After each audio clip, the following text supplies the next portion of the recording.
최근 홍성의 한 중학교에서 수업 시간에 학생이 휴대전화를 들고 교단에 눕거나 윗옷을 벗는 등의 영상이 SNS에 올라오면서 교권 침해 논쟁이 일었죠. 그런데 불똥이 엉뚱한 곳으로 튀고 있습니다. 지나치게 학생 인권만을 강조한 학생 인권 조례안의 영향 때문이라며 이를 폐지해야 한다는 목소리까지 나오고 있는 건데요. 윤흥성 기자가 취재했습니다.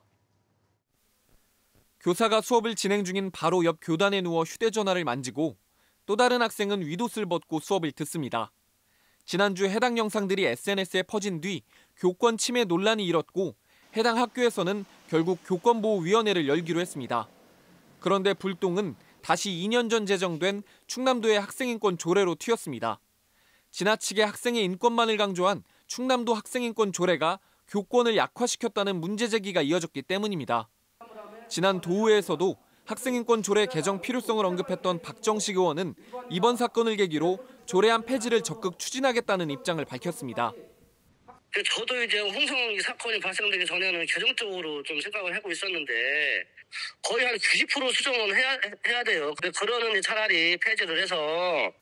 충남 교원단체 총연합회도 인권조례 개정 필요성을 언급했는데 이에 대해 충남교육청은 이번 논란이 학생인권 조례와는 별개의 문제라고 선을 그었습니다. 교권 보호를 위해 마찬가지로 교권보호 조례를 운영하고 있다며 해당 사안을 학생인권 조례 폐지로까지 연결하는 것은 지나친 확대 해석일 수 있다는 겁니다. 그러니까 이번 사건이 일부 학생의 일탈행위 내지는 부정적 행위라고 판단하는데 사실은 이거는 학생인권 조례 전에도 간간히 있어왔던 사건들이고 그 학교의 교육권 보호를 위해서 교권보호조례뿐만 아니라 교권보호센터도 있고. 전교조 역시 모두의 인권을 존중하는 방향은 당연하다며 이번 논란이 교권 하락이나 침해, 특히 조례와는 관련이 없다는 입장입니다.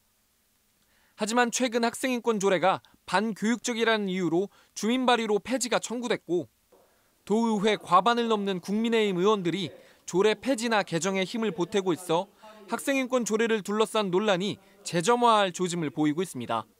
MBC 뉴스 윤웅성입니다.